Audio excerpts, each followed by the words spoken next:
Welcome to this episode of Heal Your Past, Master Your Future. My name's Tracy Malone and I am so glad that you are here. As most of you already know, I'm a somatic trauma coach. I work with people to help them heal their trauma from their body. You've probably heard me mention in previous episodes about polyvagal theory, and I wanted to do a series just on polyvagal theory because understanding this is going to bring you so much awareness in your own body and in the bodies of those around you. I started my studies 15 years ago, and for the last 5 years intensely, I've been helping people to heal the trauma that is in their body. And then at the end of last year, I was guided very strongly towards learning polyvagal theory. And once I learned this theory, it really changed so much of what I was able to do with clients. I was already doing great work clearing trauma from their bodies, but now I could go to an even greater depth now that I understand polyvagal theory. And a big part of polyvagal theory, it's not me using it as such, and it's not me understanding it as such, it's me educating. Every client of mine who comes in learns polyvagal theory, and you become a master of your own nervous system. So I do an enormous amount of education as well with my clients. Polyvagal theory really creates a foundation for all healing work. It is a key to healing trauma, in my personal and professional opinion. Polyvagal theory was developed by a man named Stephen Porges. We used to believe that the autonomic nervous system had two branches and that was it. We had rest and digest, the parasympathetic nervous system, and then we had fight and flight, which is the sympathetic nervous system. And we really thought that the body was moving between those two states at any one time. So we used to believe we were either rest or digest, or we were in stress, fight or flight. And that was all that we believed was available to us through our nervous systems. And even when I was helping people heal trauma in their bodies, when I was explaining the nervous system, when I had the understanding of the two branches, there was no place for trauma. There's no place for trauma in rest and digest, and there's no place for trauma in fight and flight. I often wondered, well, where does freeze, fawn and dissociate live? And that's where polyvagal theory comes in. In polyvagal theory, we know we've actually got three branches of the nervous system. We have a branch that is the parasympathetic branch, and it is governed by the vagus nerve, and it is called the ventral vagal state. It is rest and digest. It is where safety lives. Then we have the branch that is the sympathetic branch of the nervous system, and that is absolutely fight or flight. The ventral vagal state of the parasympathetic nervous system, imagine that as the top step and the green light. And if you imagine your sympathetic response or fight or flight as the next step of your nervous system, so the second step, it's down one step from the green light of the ventral vagal. Sympathetic is the orange light. It is get ready to mobilize. We need to take all the stress in our system and we need to mobilize it in order to build our sympathetic pathway. Stephen Porges actually happened across polyvagal theory. He was working with premature babies and he was wondering, why does this premature baby not make it and die? And why does this premature baby thrive and go on to live a normal life? And what he found, the difference in those two babies, was heart rate variability. And what heart rate variability is when they were breathing in, the heart rate is meant to go up, and when they breathe out, the heart rate goes down. In the babies that thrived, they had a great variability. When they breathed in, their heart rate went up really well, and when they breathed out, their heart rate went down really well. In the babies that did not thrive and some that did not make it, they had a low heart rate variability. So when they breathed in, their heart rate barely went up, and when they breathed out, their heart rate barely went down. And maybe their heart rate just stayed the same when they were breathing. And so Porges looked more deeply into that and said, well, if that is the key indicator of survival and thriving to death and not thriving and barely surviving, what makes the heart rate go up and down? And what he found was that it was the vagus nerve that did this. And the vagus nerve was the key because the vagus nerve, when it was well toned, had great heart rate variability. And when it had low tone, it had low heart rate variability. So that's where he found out polyvagal means more than two. It means many. And so he coined the term Polyvagal Theory because the vagus nerve does not just govern rest and digest in the parasympathetic branch of the nervous system, that green light. It also governs the third step of the nervous system. So the top step again is ventral vagal green light. Middle step is the orange light of mobilization, activation of stress through the sympathetic pathway. And then if we go down another step to the third step, we have the red light of the system where the body was not able to mobilize its stress, and we have freeze, fawn, dissociate. This is what we call dorsal vagal, the red light, the stop sign. The body was not able to mobilize and move all of the stress that was there, so it collapsed and down regulated into dorsal vagal. So ventral vagal and dorsal vagal are both governed by the vagus nerve. And that's important because when we have a high tone in our vagus nerve, we can spend more time up in the green light of ventral vagal. And when we have low tone, we spend more time collapsing and down regulating in dorsal vagal.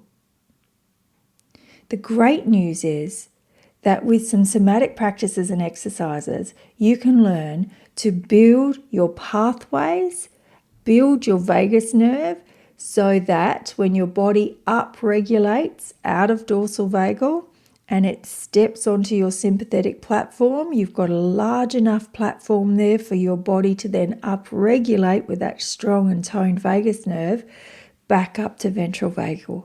So you can spend more time in safety, rest and digest, and connection.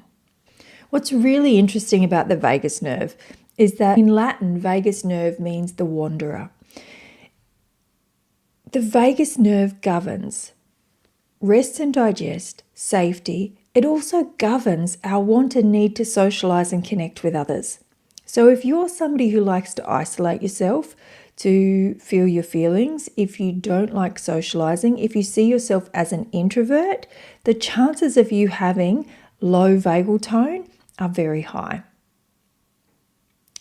Empaths more than likely have a low vagal tone because empaths, a lot of us, I am definitely an empath and an introvert. And it's really interesting to see my behaviors and my needs change as I build the tone in my vagus nerve. I feel like connecting with other people more. I feel at ease in large crowds of people. And often I don't need to fawn and be the people pleaser and the empath. When I can feel what other people need, I don't necessarily jump straight into making them feel better all the time. I'm not sure I can get across to you in one podcast really how important vagus nerve tone is. If your body is in sympathetic stress response and you take supplements or you eat a really healthy meal, if your body's not in rest or digest, you do not have the pathway activated for your body to actually absorb those nutrients. If your body is down in dorsal vagal, shut down, then it's really hard for you to actually get anything done. You know in your mind what it is that you need to do. You are very capable of doing the thing that your mind is telling you that is quite easy to do, but your body actually doesn't have the ability to do the thing. And that's because it's down in dorsal vagal. When you're in dorsal vagal, the best thing you can do initially is meet yourself there. I'll go more into that in the podcast that will be specifically about dorsal vagal. And I don't want you to see dorsal vagal as a bad thing. Dorsal vagal is perfect because it has helped us survive until now.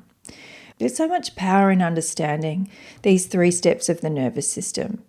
So basically, what my body is wired to do is that if I am cruising along in my day, I'm in my workplace, I'm doing my things, maybe I'm leading my team, and something happens to give me a stress response. My body goes into fight or flight. And that may be too many requests for the day. It may be somebody in the workplace is a little bit toxic and trying to dominate me. And it might be something somebody says that reminds me of a threat from my childhood. So my body naturally leaves the ventral vagal green state and it goes into the sympathetic state. If you are somebody that has high cortisol, that's overstressed, if you go to sleep at night but toss and turn all night, this is the state that you're spending more time in. Our bodies always naturally go into this sympathetic stress state. I've had some kind of a threat. Now, a healthy and toned nervous system with a toned vagus nerve will, within this space, just go, it's okay, it's only an email. Or it's okay, yep, it's another thing. But what I'm going to do is I'm going to take a walk, I'm going to take a break, I'm going to do some breathing, I'm going to tone my vagus nerve, I'm going to reconnect and awaken and activate my vagus nerve right now. And then I can tell myself, it's okay, it was an email. Yes, that person is dominating, but I can hold my own in this conversation and I can speak my needs whether or not they're met. And if I have a strong vagus nerve tone, I will mobilize that stress somehow.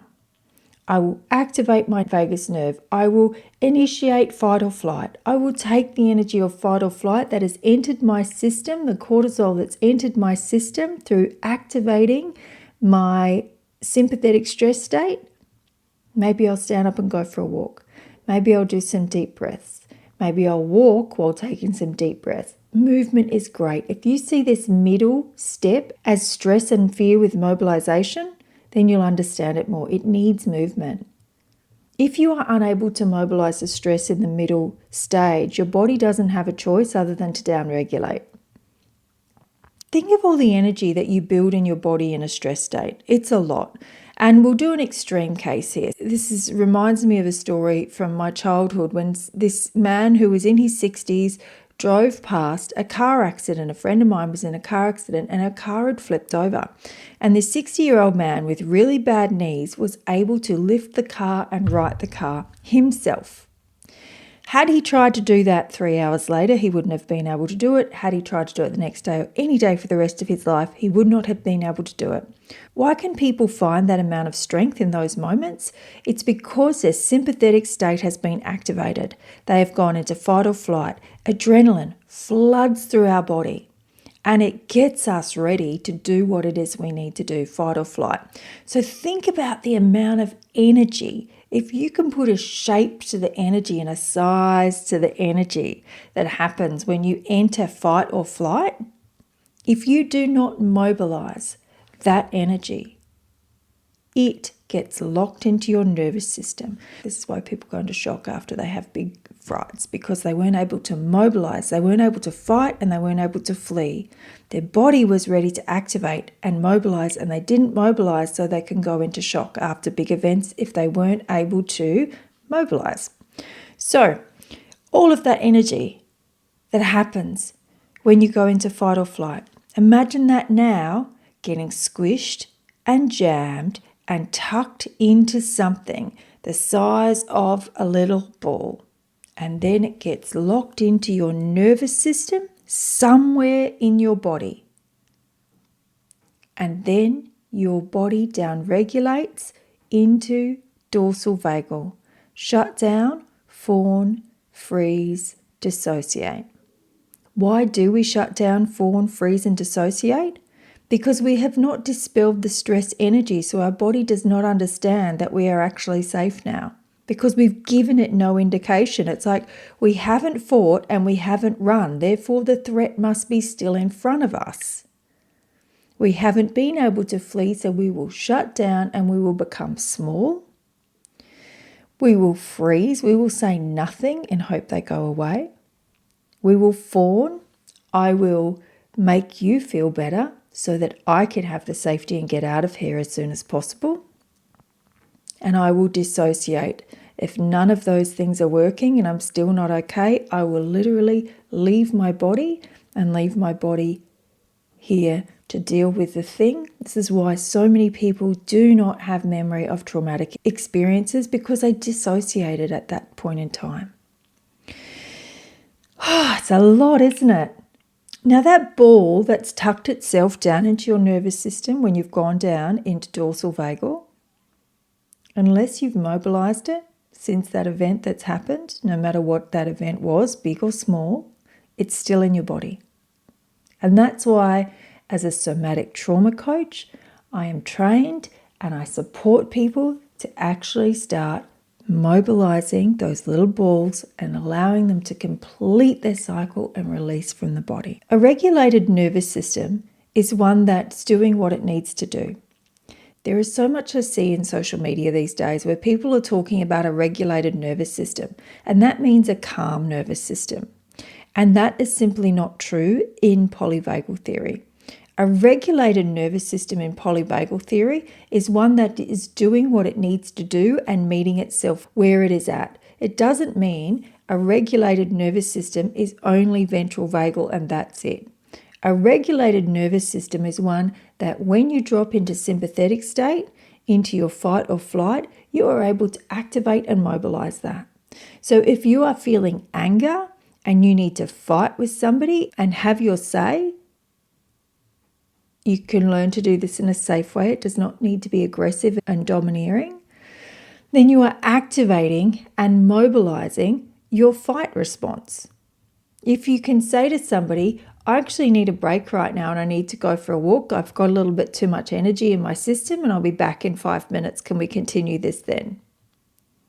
That is activating your sympathetic pathway. It is mobilizing and it is bringing you back into the moment so that then you can leave your sympathetic nervous system and return to ventral vagal green.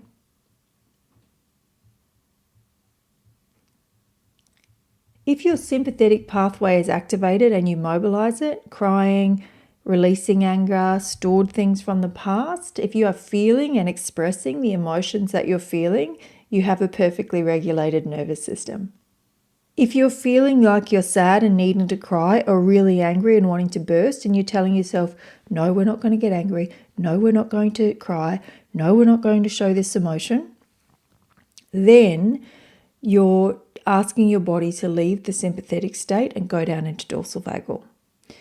Sometimes if you are in a corporate situation and it is not okay or safe for you to mobilize in that moment, you can actually tell your body, we can't yell and scream right now. We're going to take some deep breaths right now and then I will mobilize later.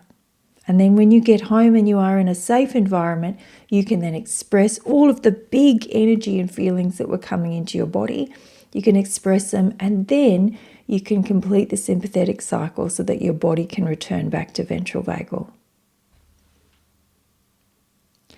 What I'm really hoping that you'll understand about this episode is that your body's doing exactly what it needs to survive.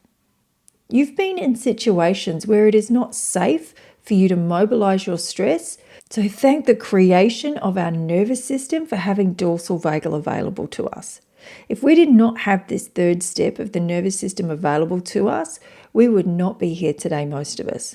Because as children, we were taught to not cry, to not speak up, to not have a voice, to not throw a tantrum, to not do a whole bunch of things. Emotions weren't available to us and emotional expression wasn't available to us. So without the third step of the nervous system and dorsal vagal, we would not be here today. So do not see dorsal vagal as a bad thing. See dorsal vagal as a beautiful, safe, protective part of the nervous system. And the more that you understand the nervous system and the more you work to build the tone of your vagus nerve, the more you'll come to love dorsal vagal and you'll learn that it's safe now for you to start mobilizing and expressing what has been trapped in dorsal vagal in your nervous system so that you can build your pathway back to safety. If you're somebody who works as a leader in the corporate world, you can actually start recognizing the states of each of your staff members and where you think they are on the polyvagal ladder. And the best way to do that is to understand your own nervous system first. Understand yourself and when you're moving through those three states. And the more that you can mobilize your own stress, the more you're role modeling that you are a safe person. Safe leaders and great leaders are those who have an understanding and knowledge of their nervous system, and who have worked to spend as much time as possible in ventral vagal, who have toned vagus nerve, and that creates safety within a workplace. Ventral vagal is at the top of the polyvagal ladder for the nervous system. And if you think about an organizational chart, leaders sit at the top of an organizational chart. So imagine if the top of that organizational chart was actually in dorsal vagal most of the time, or stress sympathetic response most of the time. How do you think that then feeds down into your teams? Understanding polyvagal theory is revolutionary for the corporate world. It is revolutionary for every industry, in my opinion. In the corporate world, it can make massive changes to how it is that you can support and lead your teams. Maybe you're a solopreneur and maybe you have a service-based industry. Imagine how it is that you can attract clients in and deliver to your clients when your body is in ventral vagal. And not only that, what if you could help them understand their own nervous system? If you are a coach or a therapist of some kind or a healer of some kind and you start understanding polyvagal theory, what that can do for your clients. The most important thing to understand about toning your vagus nerve, that I really hope that you can understand and get this, you do not need a gym membership. You do not need an hour a day. It really is about interoception, about understanding and creating a deep relationship with your body, and then building tone in your vagus nerve so that you can start completing the cycle of the stress that's held in your body and spend more time up in ventral vagal safety green light zone. This is not an inherent trait that you are born with. You can learn this in as little as 3 to 5 minutes a day. That's what I love about the vagus nerve and these practices, that you already have everything that you need within your body to heal yourself. I kid you not.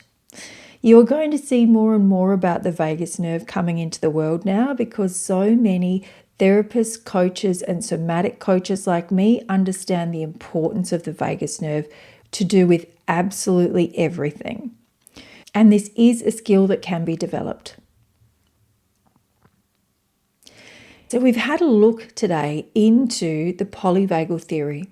What I'm going to do in the next episode is I'm going to spend time talking about the ventral vagal state itself. We're going to look at the top step, that green light ventral vagal state, and we're going to go deeper into what it is and what it governs.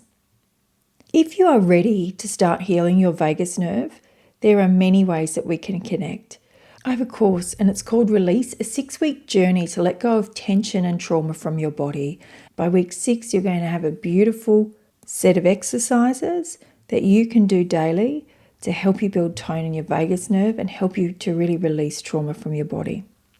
If you're somebody in the corporate world that leads teams, or if you're a coach or service provider and you want to know more about polyvagal theory, I actually have a course where I train people in polyvagal theory and somatic awareness, where you can learn about it in depth. This one is for the educators, people who really want to understand it on a deep level and teach it to others at the level that I'm able to do now. There are more details for that course on my website.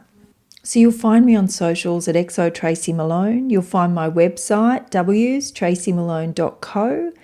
And I look forward to hearing from you if you would like to go more deeply into polyvagal theory. And I'll see you when you tune in to next week when we talk more in depth about ventral vagal. See you then.